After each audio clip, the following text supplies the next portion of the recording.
Welcome, everyone, to this side event at the Nutrition for Growth Summit 2021. My name is Alison Evans. I am the Director General Evaluation of the World Bank Group. I head its Independent Evaluation Function, IEG. This side event is hosted by IEG, and it focuses on lessons from international development on supporting countries tackle child undernutrition. Supporting countries to reduce undernutrition is a cornerstone of enhancing their human capital accumulation through the improvement of children's health, physical growth, and cognitive development. The COVID-19 pandemic has deepened nutrition challenges for many countries, and seeking guidance from evidence on what has worked will be crucial to designing effective future nutrition support programs. Now, IEG recently conducted a major evaluation of World Bank efforts to reduce child undernutrition. And today we will discuss some of the lessons learned from this evaluation. One of the key findings is that there is a need for more intentional planning to address the multiple factors that contribute to better nutrition outcomes. A multi-dimensional approach to supporting countries is needed to improve nutrition determinants, as is adequately supporting institutional strengthening. One of the key challenges involve targeting these interventions to specific country needs and ensuring the continuity of interventions to support long-term changes in behaviours and social norms. Positively, we found that there is a lot to learn from the World Bank's experiences over the last 10 years. And let me highlight a few of these areas that we can learn from. First, it's important for a country to have a mix of nutrition support, including nutrition-specific interventions such as maternal counselling on nutrition or child disease prevention, nutrition-sensitive interventions such as cash transfers, water, sanitation, health approaches, or agricultural improvements, as well as social norms interventions, tackling women's empowerment and decision-making. Secondly, there's a need for more emphasis on social norms and behaviours in nutrition interventions across sectors. We need to learn how to better support nutrition practices, such as caregiving of children and the eating of diverse foods to improve outcomes.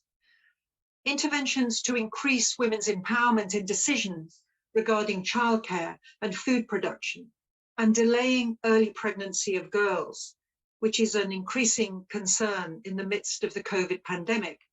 All are indeed critical to improve nutrition outcomes. Third, institutional strengthening is always a critical pathway to improving nutrition determinants and outcomes, and a foundation for an appropriate enabling environment in the areas of nutrition coordination, policy, financing, and stakeholder engagement. Support for institutional strengthening can facilitate multi-sectoral arrangements in a number of ways. For example, enhancing national leadership and the roles of subnational governments to coordinate actions for the delivery of an integrated package of interventions tailored to local needs. Together with our panelists today, we hope to build on these findings and pinpoint how partner governments, with the support of development agencies, can improve nutrition programming and contribute to better nutrition outcomes. With this, I hand over to our moderator today, Oscar Calvo-Gonzalez, Director of the Human Development and Economic Management Department at IEG. I want to thank you, and I look forward to what I know will be a really interesting and valuable conversation. Over to you, Oscar. Thank you, Alison. And a warm welcome to all to this truly global session. We've already seen people connecting from Asia, from Africa, elsewhere. So good morning, good afternoon, good evening to wherever you are. We have a rich agenda ahead of us, but first let me do a couple of housekeeping announcements. So first, this event is available in both English and French. So in Zoom, you can select your preferred language by clicking on the icon at the bottom. It's a globe that says interpretation underneath. So hopefully that will work out for you. And second, during this session, we're going to be collecting questions in the chat. So please use the chat. We will address as many of these questions as possible, either directly in the chat or at the end of the session in a Q&A towards the end.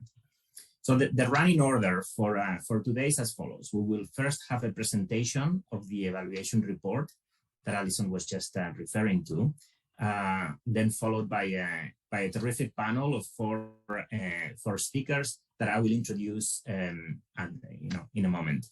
And then we will have the Q&A that I was referring to. So let me first introduce you to the speakers for the presentation. These are the two main authors of the evaluation report. In the order that they will be speaking is Mercedes Reyes and Jenny Gold. They're both experienced evaluators with the Independent Evaluation Group, and they led this evaluation. So maybe you can sort of like take us through, what was the purpose, the scope of this evaluation, the main findings, some lessons, and ideally within about 15 minutes or so that we can then move on to the panel. So over to you, Mercedes. Thank you, Oscar, and good morning and good afternoon, everyone, and thanks again for joining this session today. Today, we will share some findings on our recent evaluation, which assesses the contribution of the World Bank to improving nutrition during the last 10 years. As Alison said in her opening remarks, there is consensus on the importance of addressing nutrition for human capital accumulation, boosting economic growth, and reducing poverty, as the consequences of undernutrition for young children last through adulthood and reduce their potential to learn and contribute to society.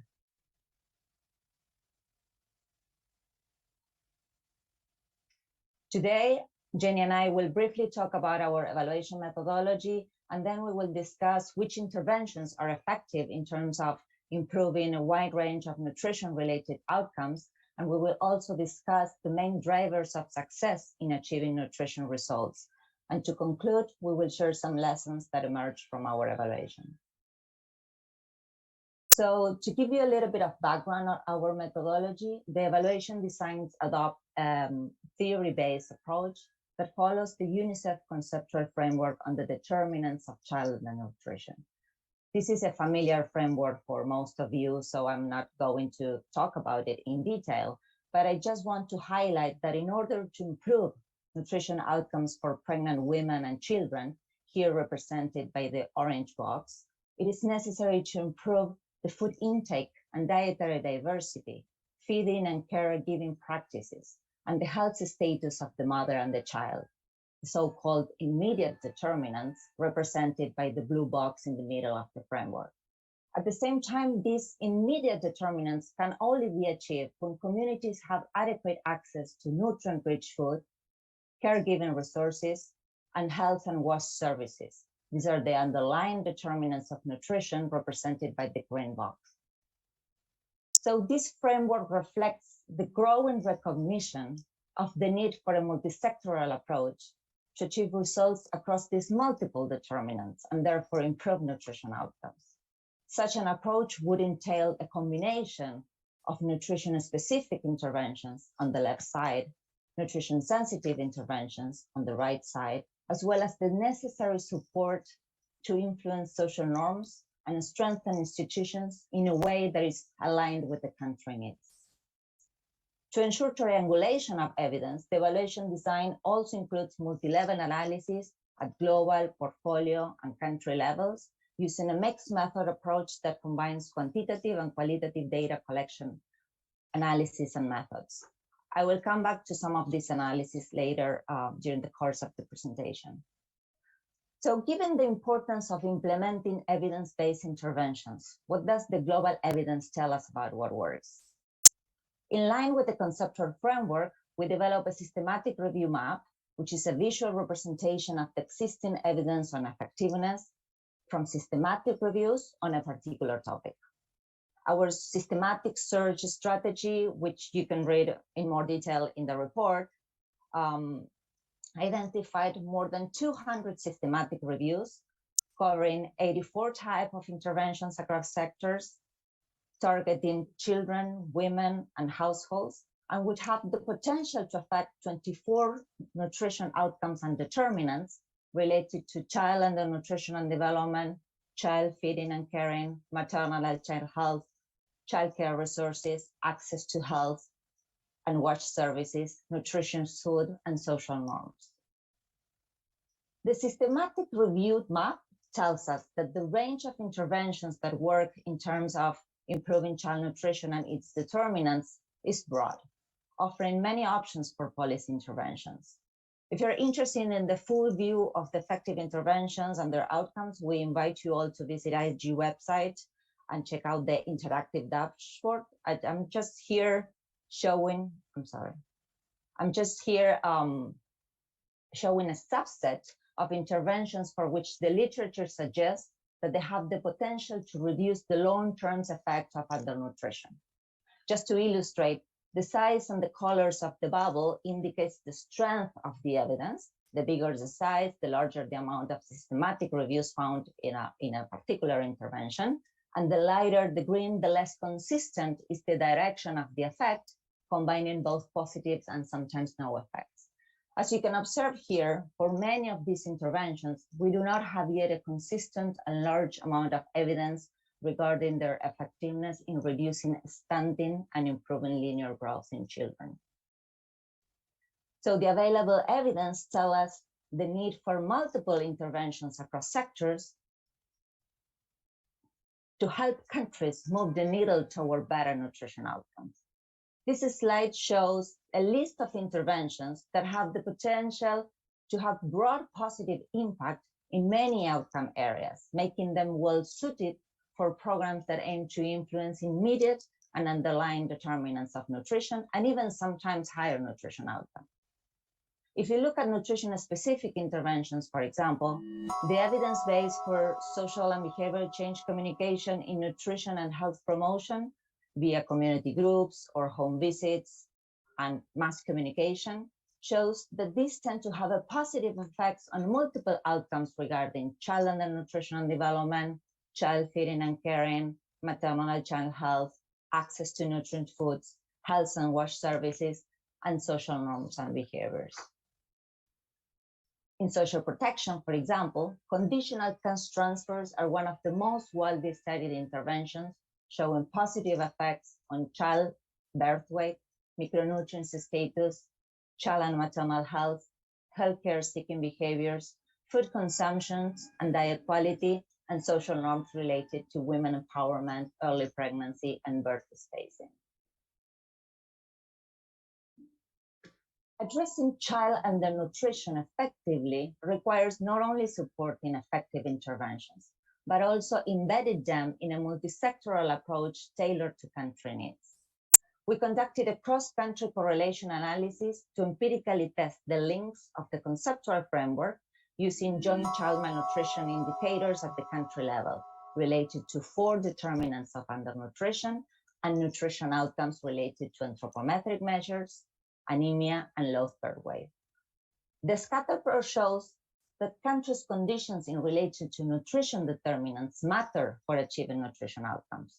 Countries that are better off in terms of food and care, access to health and work services, and social norms tend to have better nutrition outcomes, that is lower rates of stunting, wasting, underweight, anemia, and low birth weight. The second figure tells us that the correlation between health determinants and nutrition outcomes is the highest. And this is an area where nutrition support is strongly aligned to the country needs based on our analysis of the World Bank portfolio. However, we found that support addressing social norms continues to be underrepresented considering its significant association with nutrition outcomes at the country level, and points at the need to give more attention to gender roles, especially those aspects that relate to women's empowerment, early marriage, and pregnancy, which in turn affect the nutrition status of children and pregnant women. At the same time, the evaluation recognizes that this is an area where the evidence base is still thin, and more research is needed on effective approaches to influence social norms. And now I will give the floor to Jenny, who will speak about the drivers of success in achieving results. Thank you, Mercedes, and good morning, good afternoon, everyone. So the evaluation points to 4 drivers of success, which can help us to improve the performance of nutrition programs in countries. First, monitoring. Important here is the tracking of achievements toward nutrition determinants, which has often been a challenge for nutrition programming. Next. Mercedes, next. Second is community programs. This refers to developing the abilities of community groups and networks to successfully promote behavior change and to deliver nutrition interventions. Third is institutional capacity.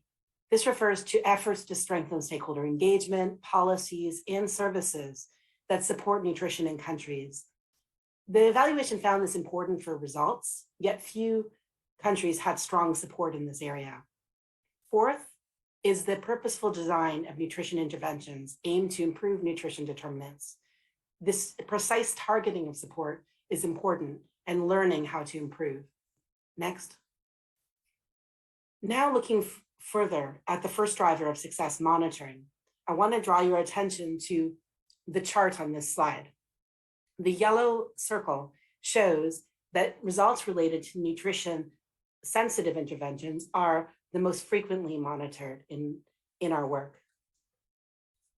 If we move your eye now to the blue circle, this shows that there has been much more limited measurement of results related to nutrition-specific interventions. So, for example, to improve diet diversity.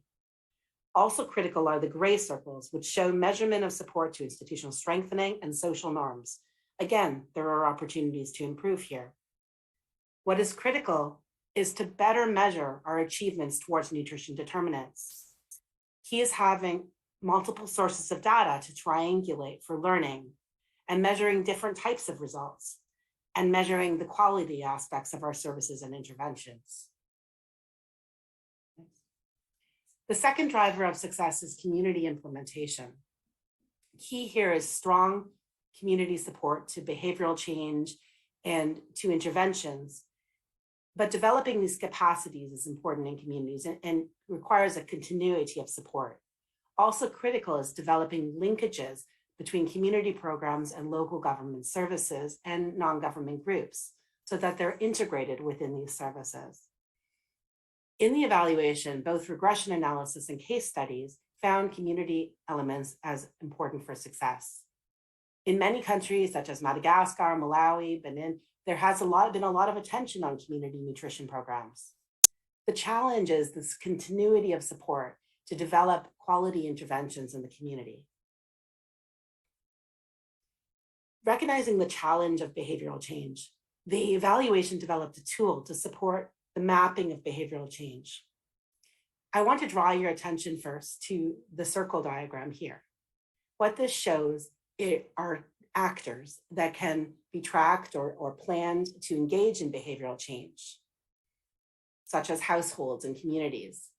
Next, the tool offers a results chain to map and measure behavior change from engaging actors, which is shown in yellow, to supporting longer-term consistent changes in practices shown in purple.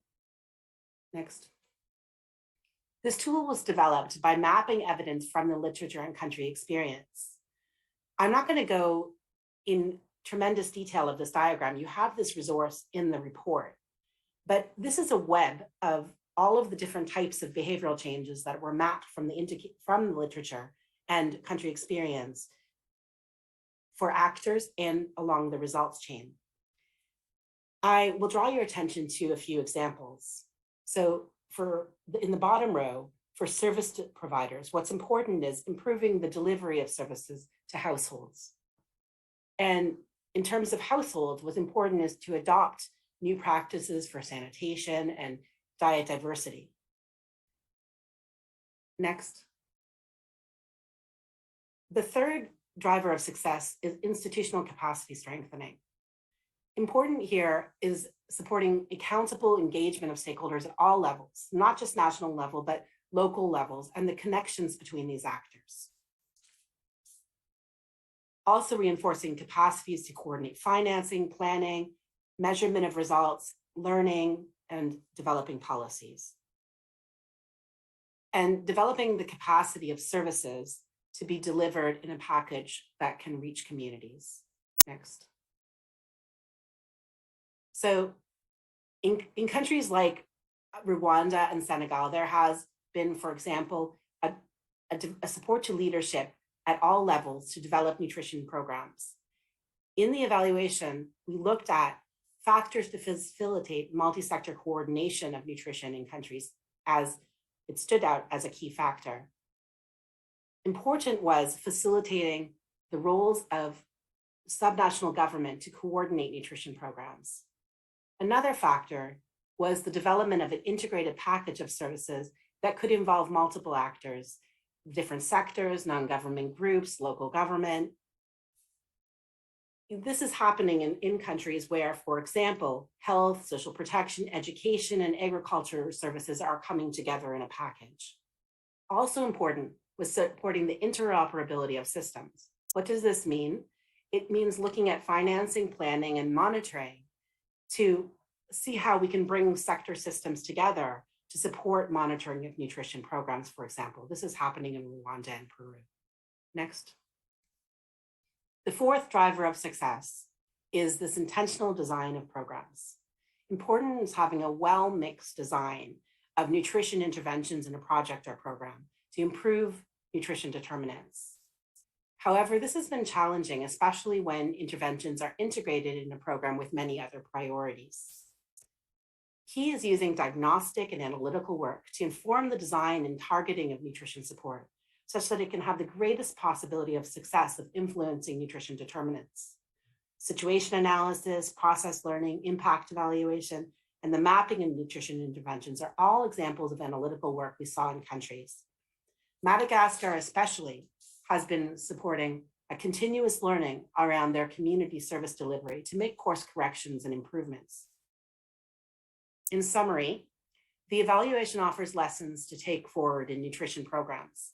First, this intentional mix of different types of support. So nutrition specific, nutrition sensitive, social norms, behavioral changes, and institutional strengthening. Second, this critical, careful targeting of with a continuity of support to successfully influence nutrition determinants. Third, the better tracking of results to improve nutrition determinants and behaviors, and how this has really been a gap in nutrition support. Fourth, better striking a balance in our support to both nutrition sensitive and nutrition specific interventions. Both are needed together to move the needle on nutrition results. Fifth, having this continued flow of knowledge work to help us to design and expand effective nutrition programs in countries. Thank you very much, and I look forward to the discussion. Thank you very much, Jenny and Mercedes, for such an efficient tour through a report, which, as you have seen, is a very substantive body of work. And I want to emphasize that, like all other IEG evaluations, it is publicly disclosed. So you have all of this material out there. And it includes not just the findings of our assessment of the effectiveness of World Bank interventions, but as Jenny and Mercedes went through some tools and some reviews that may be of interest to the broader community. And judging by the over 150 participants that we have in the session, it does have an audience. And these are, the relevance to this broader community is something that we want to explore with a panel of speakers. Let me introduce you to the 4 speakers. I'll introduce them first, and then I'll ask question each. In turn, I will start first with Professor Rock Mombo, who is currently director of the Social Dynamics and Development Analysis Laboratory at the University of Abomi, Calavi, Benin. And he was previously head of the Food and Nutrition Council, a national institution under the authority of the head of state in Benin. So he has extensive experience in government, as well as training as both an agronomist and a sociologist. So I think he's ideally placed to tell us all about the importance of multi-sectoral efforts, as well as the challenges of bringing sectors to work together. Then I will ask some questions to Dr. Olivia Yambi, who's had a distinguished career with UNICEF, including as a regional nutrition advisor for Eastern and Southern Africa. And she was previously UNICEF representative in Kenya, in Laos. And up until earlier this year, she served as the co-chair on the International Panel of Experts on Sustainable Food Systems. We also have with us Dr. Mira Shekhar, who is the World Bank's global lead for nutrition. She's been with the bank for about 2 decades, leading the nutrition agenda within the World Bank.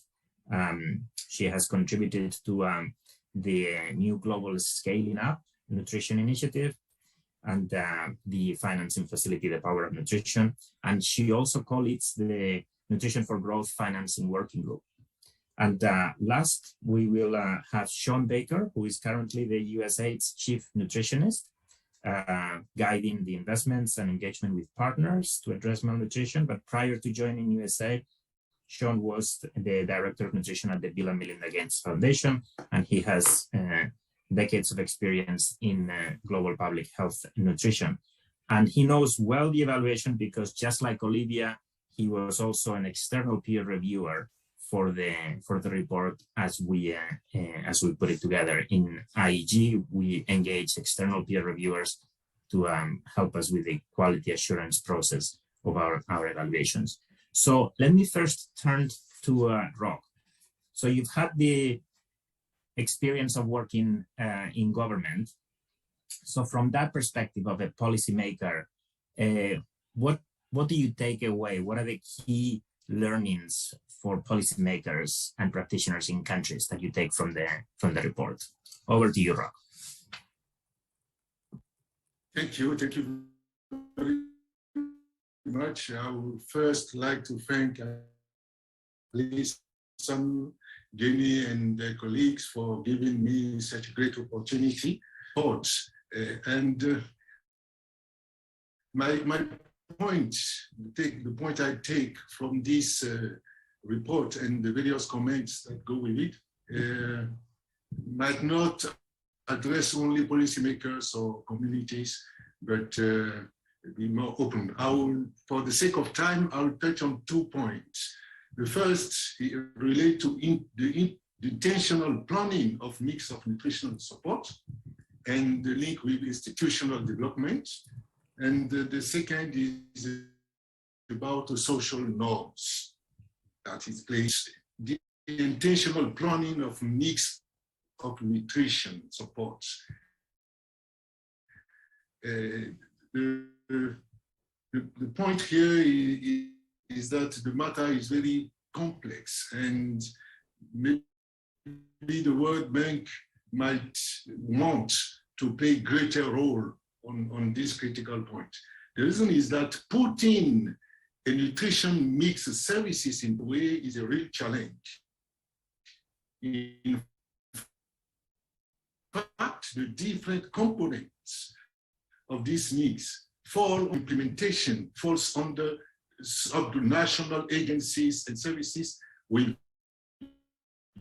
different capacities, partners with their own agenda and time frames. In case donors and national governments manage to build relevant and timely mix of nutrition support, which in its own is already highly optimistic, then the genuine and efficient delivery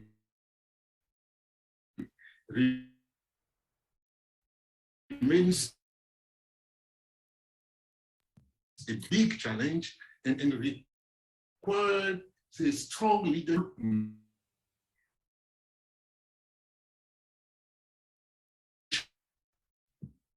Development.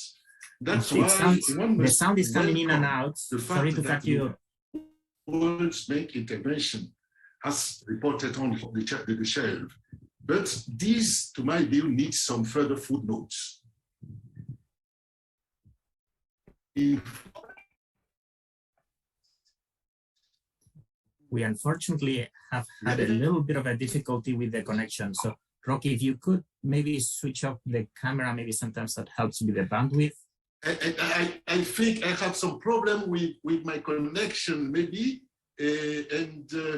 If you don't mind, I would suggest that you to adjust a bit the connection to find a better connection. We'll do our best. So let me, and appreciate that I know that sometimes it's very hard to do this. Yes, do you get me? Let me then move on to now it's better actually.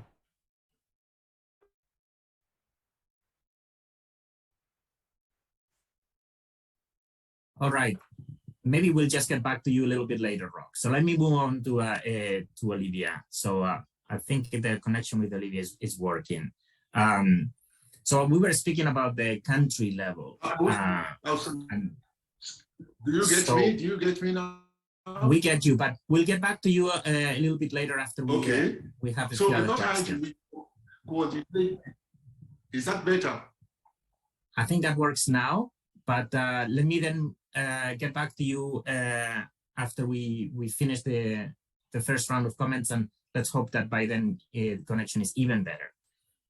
So I was just asking Olivia about the country level as sort of like this is one of the things that we pick up from everybody's intervention so far.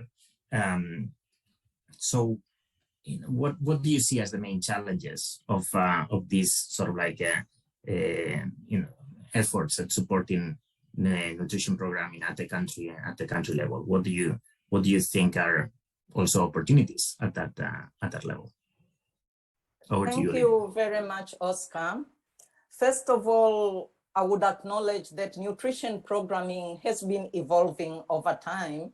So even if I'll point out some challenges, this is within a rapidly changing and much more optimistic picture. I would like to quickly point out 4 interrelated areas. The first challenge, as mentioned by my colleague who spoke before me, is the development and implementation of multi-sectoral nutrition action plans. And the challenge is mainly related at the starting point. There isn't full policy coherence across the different sectoral program areas that together contribute to the multi-sectoral nutrition action plan. There is also the challenge of, given the various ingredients that are required to move nutrition forward towards results, is the possibility of convergence in selected high burden geographical areas, which are also most in need. But there's also a great opportunity demonstrated partly also through the results of the evaluation that partners engage with government and support the policy and strategy formulation process as a continuum, and do not jump in just at the point where agency-specific programs are being developed.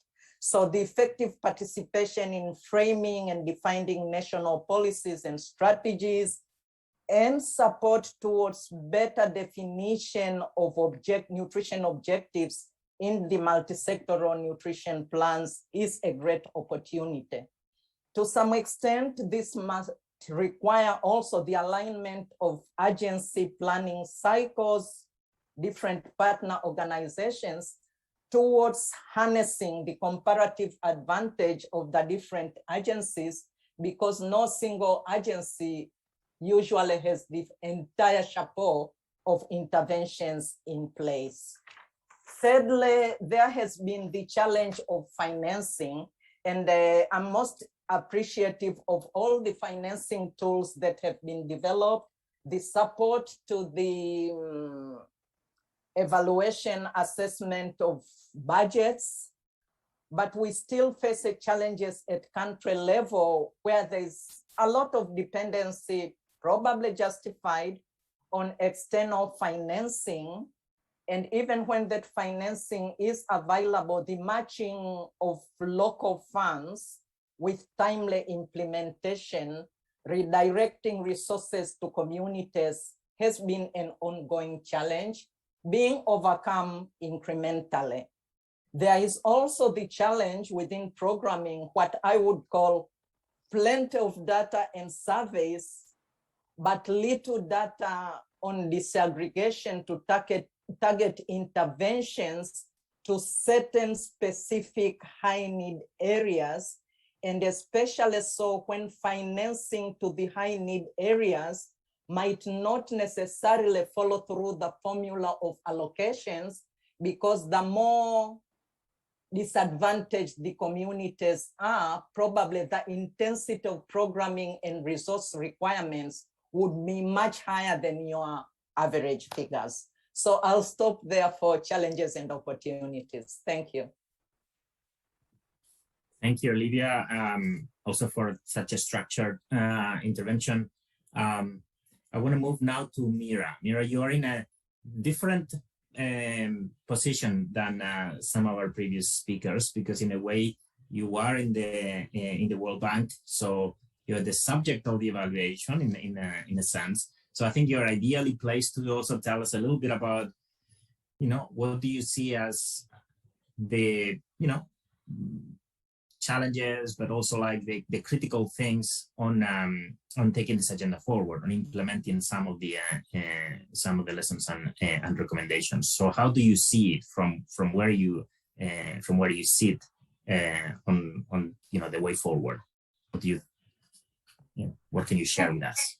Yes, thank you very much, Oscar, and thank you to all the other speakers as well. First and foremost, I have to say, speaking from this side of the aisle, we are absolutely delighted to receive this report. For those who are outside the bank, you may not be aware, though Alison mentioned it at the beginning, that there is actually a firewall between the IEG, the Independent Evaluation Group, and the operations team in the bank that I belong to. What you hear, the IEG reports directly to the president of the World Bank and tells them how we are doing. So it really is an evaluation of what our team is delivering on. So given that, A, you will notice I have many more gray hair than when we started out.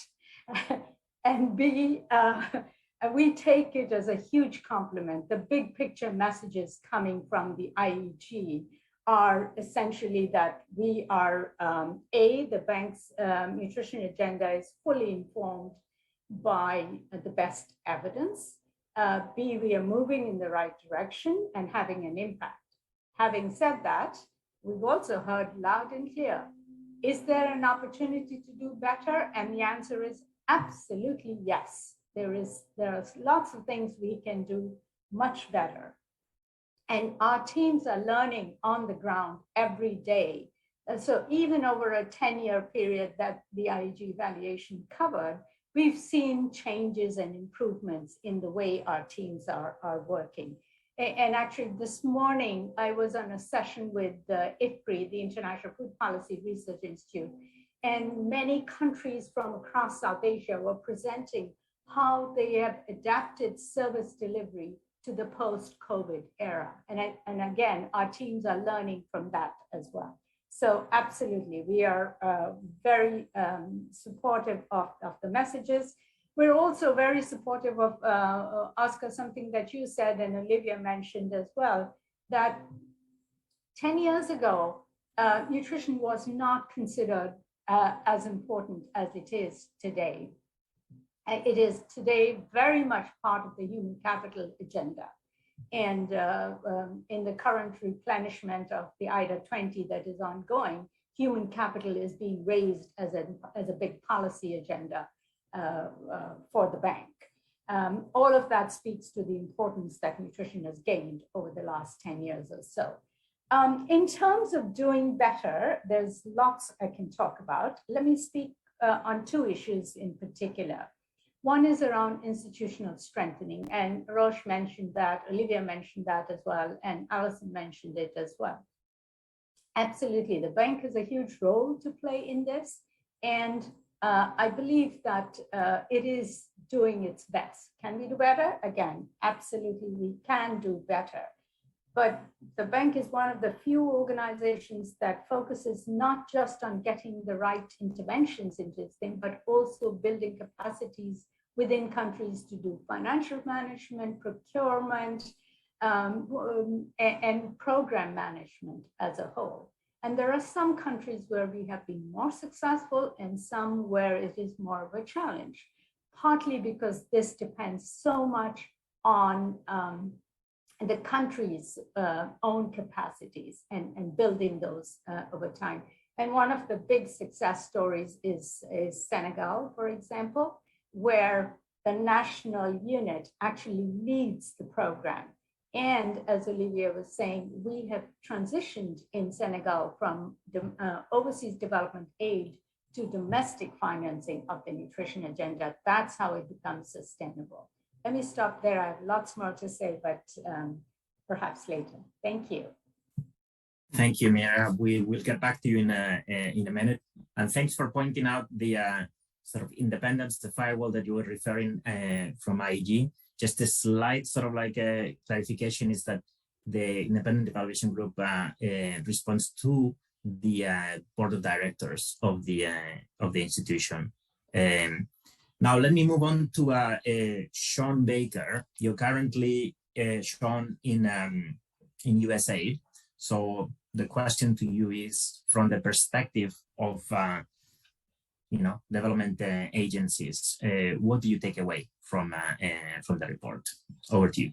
Yeah, thanks, Oscar. And I have three thanks to give. One, first, for the IEG to undertake this evaluation. Secondly, for having involved me as one of the external advisors to it. And then hugely to take this effort to disseminate it. So my big four headline messages coming out of this as I read it and worked through the process with Olivia and others. One, it's worth doing evaluations, particularly complex. I mean, this can seem so daunting, multi-sectoral nutrition programming over 10 years in so many countries, but it's certainly worth doing.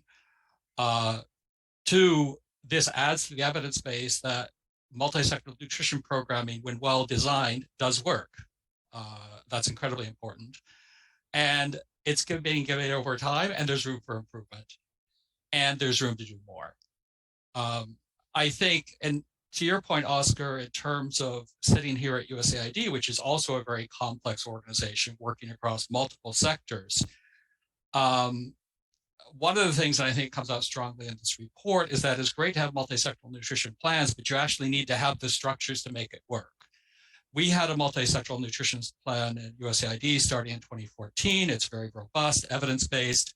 And it's actually only more recently we put into place the structures globally with our nutrition technical working group that spans the bureaus that work on nutrition, and then elevate it through a nutrition leadership council to the entire agency, and then replicating similar structures in the missions where the bulk of our decision making is. So if we're going to be serious about multi-sector nutrition, agencies like us that work across sectors need to be serious about the architecture to make it happen. Similarly, and I think called out very strongly here, of course, that institutional capacity with our partner countries.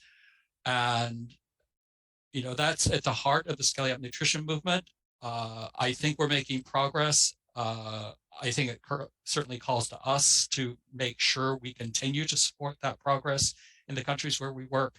And that aligns extremely well with our administrators' huge focus on increased localization and national ownership. I was particularly struck by the paradox of the opportunity gap in the health sector, On one hand, it is these specific interventions which have the highest evidence base, but the delivery of these life-saving nutrition interventions in the health sector is often marginalized, huge opportunity gaps. And I think, and that in fact aligns also with one of the findings of the third Lancet Nutrition series, is that one of the quickest gaps to close to drive progress is that opportunity gap in the health sector. I think it also calls on us, recognizing, yes, our resources are important, but we need to be very, very engaged as an agency of mobilizing others to invest more in nutrition through concessional financing like the World Bank, domestic resources. And it is a bit more complex than financing for just the health sector, because we need to have, and I think, Mira, I'll steal one of your words, is that there's a whole school of expertise that's required in financing for nutrition, because we need to cut across different sectors and speak to them. And then finally, I will say prioritize, because one of the, and I think it showed up here that, yes, there are a menu of options across different sectors.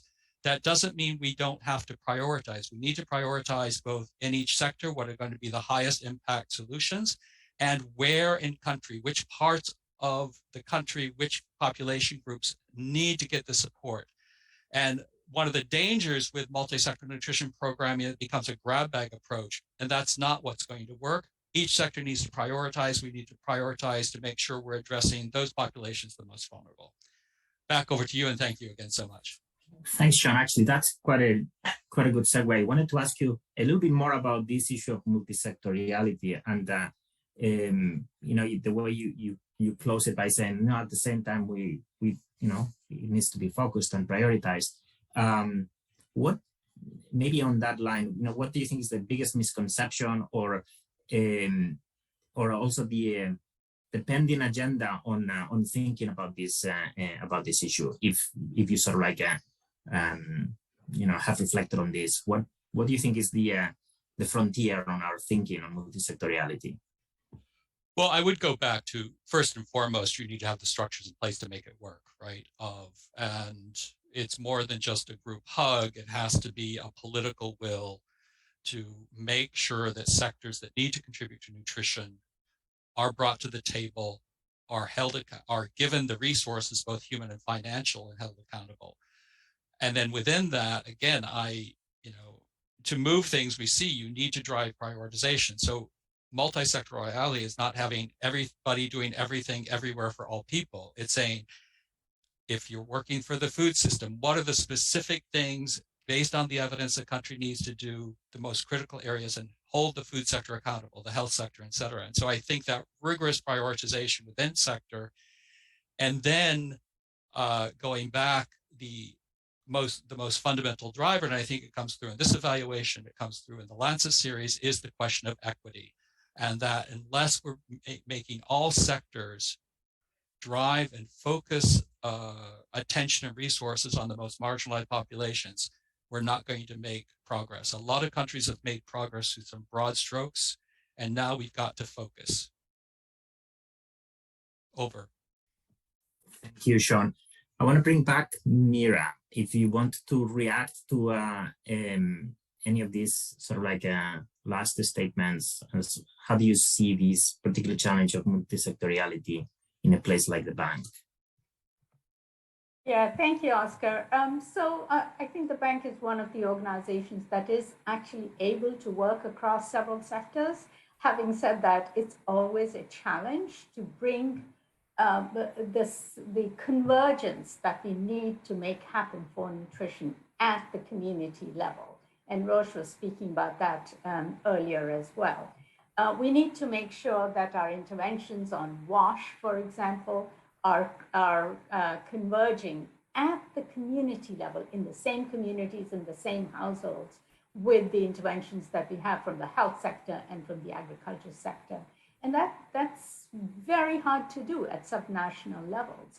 But it's starting to happen. We're starting to see that in Rwanda, for example, where we have intentionally done planning to make sure that we have a program across a stunting reduction program with an intervention from the health sector, another separate intervention from social protection around cash transfers that were mentioned earlier, and from the agriculture sector. And these, even though there are 3 different projects, because they need to be managed through different ministries, which is the reality of life, what we've done is to make sure that they converge at the district level. So if there are overlaps at the district level, and that we hope will lead to better outcomes. But as has been pointed out in the report, this requires very intentional planning and a lot of analytical work, what in Bankese we call analytical work or knowledge work to be done in advance so that we can get sectors to converge and make sure that we bring the idea of food, health, and care that Mercedes presented right at the beginning to actually happen at the country level. And in Rwanda, we're not only working at the operational level to make this happen, but we're also trying to make sure that we evaluate this as a program. So we have a really high quality evaluation led by our research team at DEC and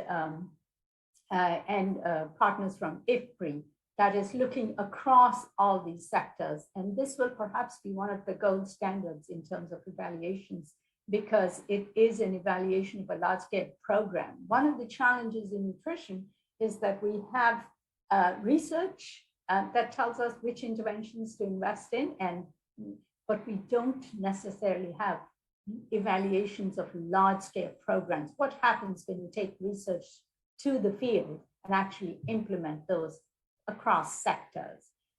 So we're working in that direction. I think we need a lot more to happen. Similarly, on the multisectoral side, if we look at behavior change and social norms, it's not something that one sector can drive.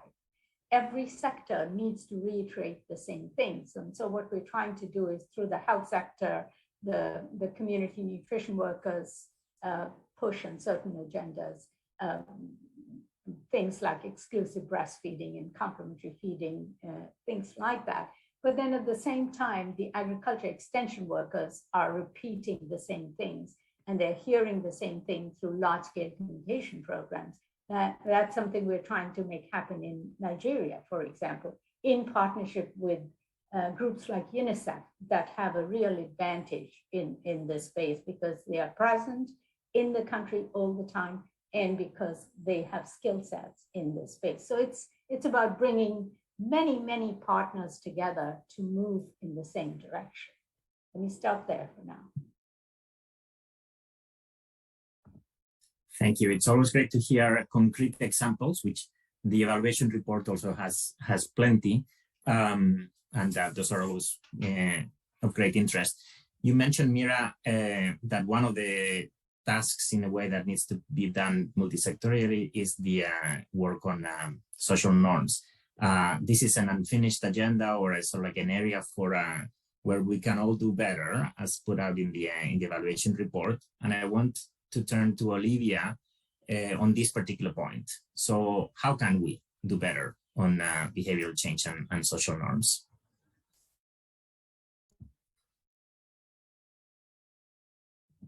You're muted right now. Sorry, go ahead, please.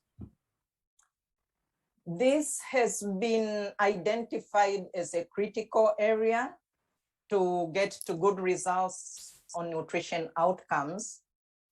I believe that we need to do a better job, first and foremost, to making social norms and behavior change objectives an integral part of design, given agency-specific comparative advantages. In the situation analysis, in the planning process, we need to identify partners with clearer mandates on some elements of social norms so that potentially we can converge interventions, taking into account some of the challenges that Mira has pointed out. Also, the evaluation has clearly pointed out Similarly, so in other studies, that community level interventions offer a great opportunity. I believe that when we have identified critical norms and behaviors for change, we also need to look at better at key actors so that we don't lump community as one homogeneous group, so that we can identify opportunities, we can identify barriers, we can look, working with community members at their own social networks who could bring about change. The emphasis which is now taking place from everything about childcare is the role of the woman has been very encouraging, such that at field level, we see greater participation of male partners in taking care of children, in taking pride that their children health and nutrition status is actually good and that their children are thriving.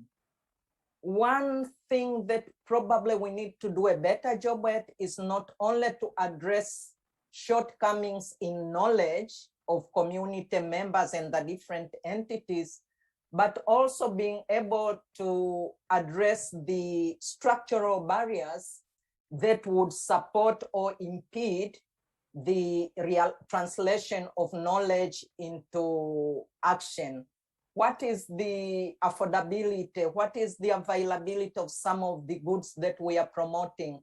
Who has social control over what types of decisions?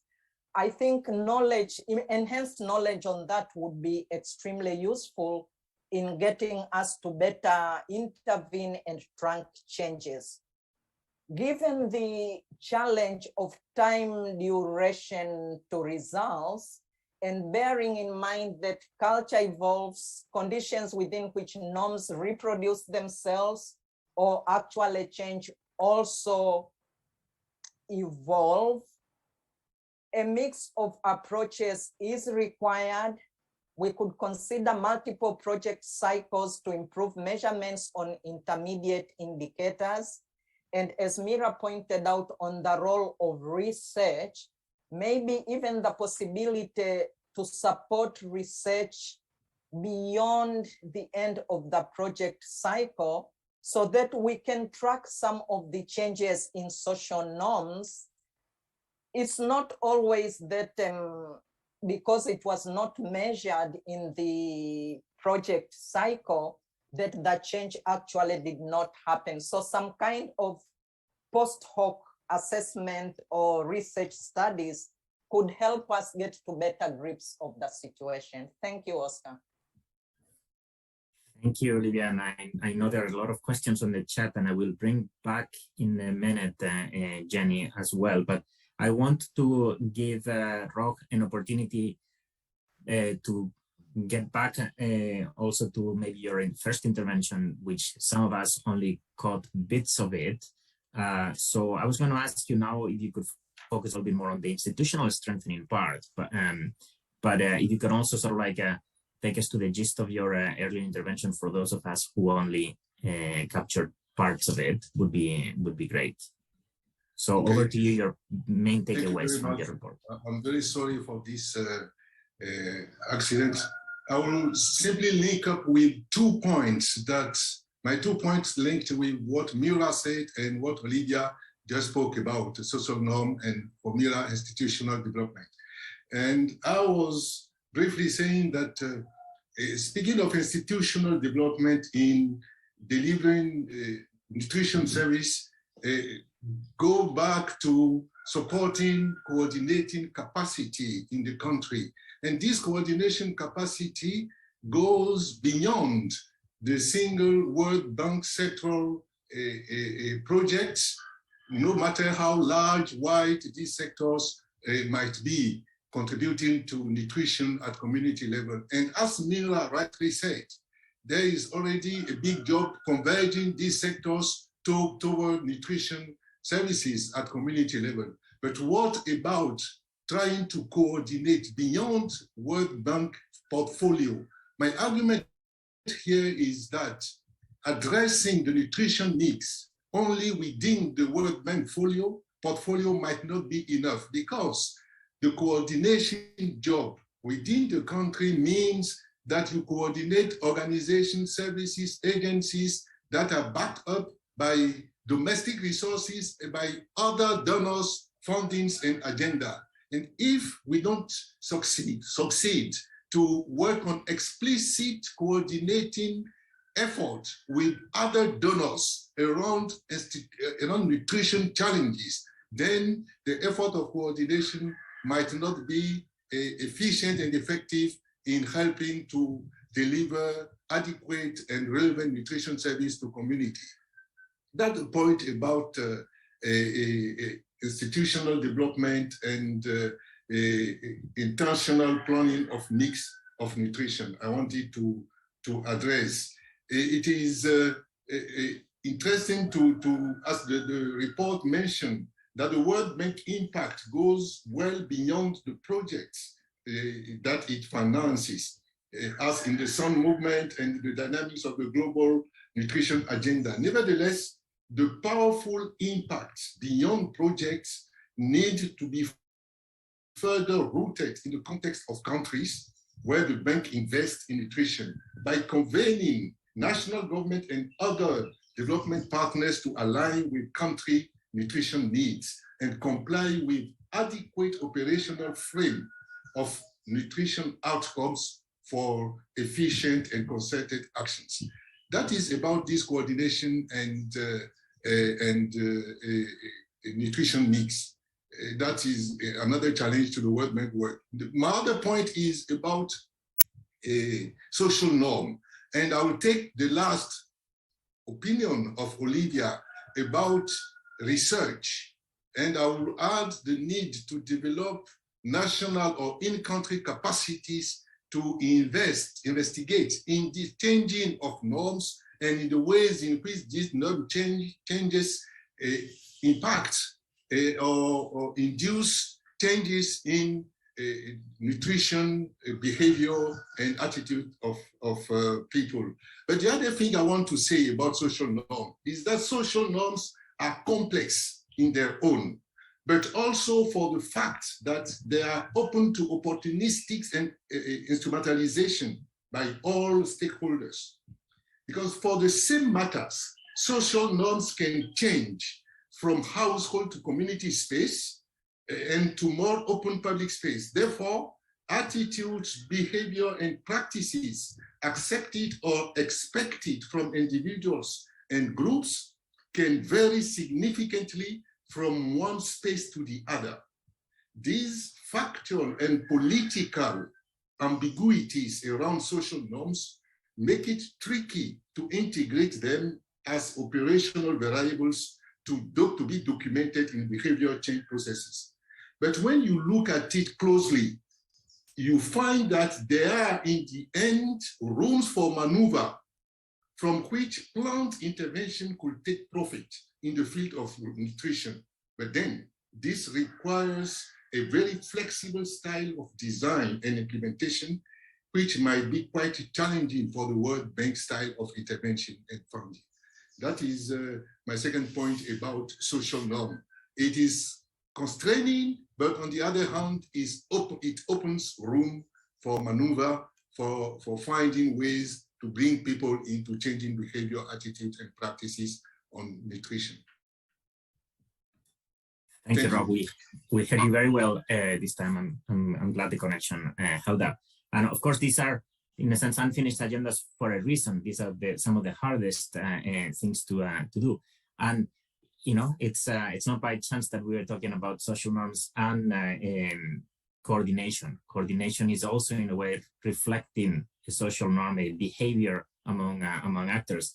World bankers and others are just people like everybody else. So we are all subject to the same difficulties on changing behavior and being affected by social norms as well. I want to bring Jenny in because the chat has been fascinating to see. It's a very lively community, and I'm very happy to see so many comments posted. And maybe Jenny, you can sort of like give us a sense of what's been discussed. We have about 10 minutes to close the session, believe it or not. So we may be able to bring in some of the speakers for one or two questions but we should be trying to wrap things up as well. So over to you, Jenny. Thank you. So I'll point to, there's been a lot of discussion about the challenge of multisectorality. And this really is one of the challenges we saw in the report on this, is really bringing all the different interventions together and all of the different sort of success factors, which is a lot of what the speakers have also been, the panelists have also been speaking to. So maybe a country has good health support, but there are other aspects of the intervention package that need to be brought together in a community. So the interoperability of systems also is part of it, and allowing this working relationship as well as the leadership at the different levels. There are other questions around the systematic review map. I want to again point to you, this is a resource for use as a tool. And in terms of the community programs, there was a question about the participation. We saw that there are countries that are trying to converge different actors in the delivery of interventions in an integrated package, and this work is ongoing. So we did not see a lot of private sector involvement other than in the water sector, where there's been small groups of supporting water management. But we did see different sectors coming together, community groups, and the experiences are growing in countries. Thank you. Thanks. There was also a question addressed to some of our panelists on the intensity of behavioral change interventions. Maybe I can go starting with Sean. What do you, because the question is also about, like, I don't know if you were able to see the chat as well, but the question is whether the intensity of the, what's required in terms of the intensity of behavioral change interventions, and to what extent does USAID and the bank and others take this into consideration? Yeah, and I'll speak, I think the messages for behavior change, there's consistency, quality, and intensity. And I think others have spoken also, this is not generic messaging, but what are the groups? What are the specific behaviors of what groups? Clearly that intensity is, if you want to support something like exclusive breastfeeding, saying one message just out there with a nice little, that just does not do it. And I mean, as I was listening to the discussion, I actually was not reflecting back on a USAID experience, but experience when I visited Bangladesh when I was with the Gates Foundation, that to me brought some of this to light, where it was a program implemented with BRAC through Alive and Thrive, which was really trying to increase the uptake of maternal nutrition interventions. And the initial counseling sessions, the formative research showed, of course, mothers need to be involved, but fathers were incredibly important, and even more important were the mothers-in-laws. So the initial counseling session to talk about the importance of nutrition during pregnancy and lactation actually brought the mother-in-law, the mother, and the father together with the nutrition extension worker. That's the sort of, I think, informed quality behavior change that is very focused on who needs to, what behaviors from whom, and how do you provide the support and the intensity of that messaging and that support to really lead to results. This cannot be done with just sprinkling. Fully agree. Thank you also for the very punchy intervention. We are sort of coming to a close, but I do want to give one chance to every one of our panelists to come back in, either on this question, Mira, of how does the bank take into consideration the intensity of behavior change interventions needed, or if you think that there is something else that you want us to leave the session with. Over to you. Well, thank you, Oscar. So on the intensity issue, I agree with Sean. Intensity is important, consistency is important, but perhaps the issue that Olivia pointed earlier, that the structural barriers around behavior changes absolutely are critical as well. How many of smokers do we know who know that smoking is really bad for you? How much intensity of knowledge has been shared with them multiple times? But the enabling environment around them often defines how you whether you translate knowledge into practice or not.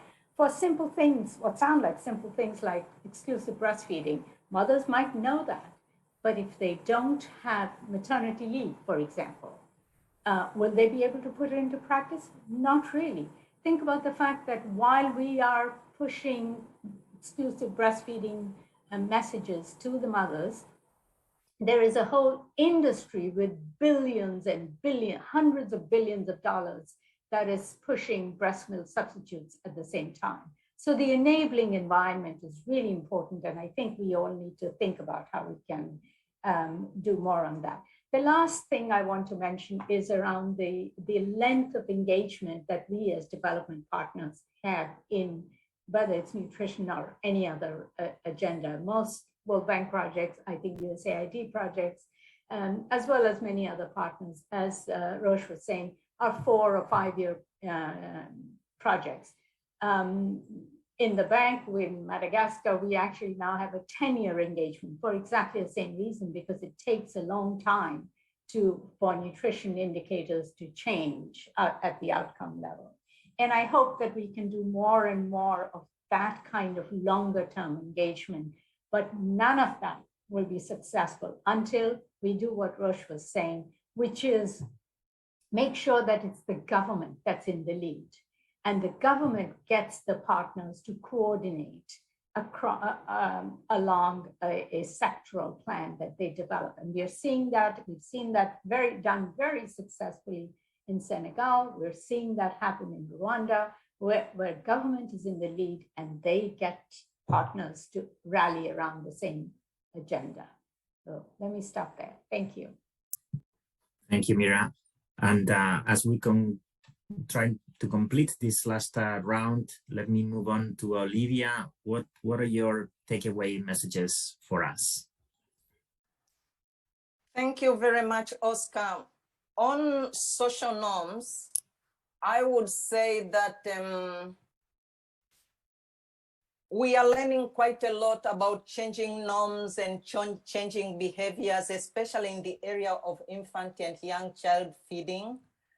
But we need to open our eyes also and learn from evolution in other sectors. As we plan with the agricultural sector, what happens when women control resources for production? Could that be brought into bear for the work that we do? What do we learn from change of norms around gender and education? There are some programming guides there. So maybe we need to look a little beyond our sphere of nutrition-related behavior change interventions to equip ourselves with more tools. And both non-effective interventions are very, very important for program implementation, but drawing lessons also from the importance of the context within which these interventions are being undertaken.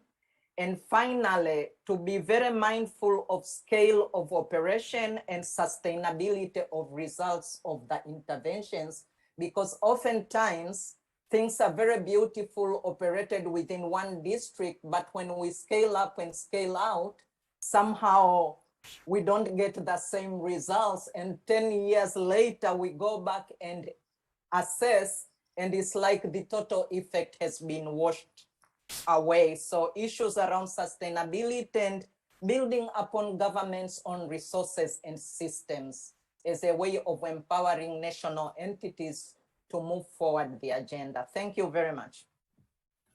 Thank you, Olivia. And finally, over to Roque. You get the last word, last minute of the session for you. Your takeaways. Thank you. I will take it from Olivia's words, saying that in this matter of working with government and major institutions as the World Bank, should be prepared to face frustration, because yielding the political will, which is necessary to build sustainable national coordinating institution, might be very difficult sometimes, because it might not be easy to convince some government of the importance of nutrition as it does not yield visible outputs like as infrastructures and other things. And you still have to work hard on this matter and coordinate with other donors to bring government to get I mean, aware of the vital role of nutrition for capital, social, I mean, human capital and development of the countries. Thank you all. This concludes our session. Thank you all for participating. The recording will be made available in our website. I invite everyone, if you haven't done so, to check the material that's available online, the report and the tools. And have a good rest of the day wherever you all are. Thank you very much on behalf of IG.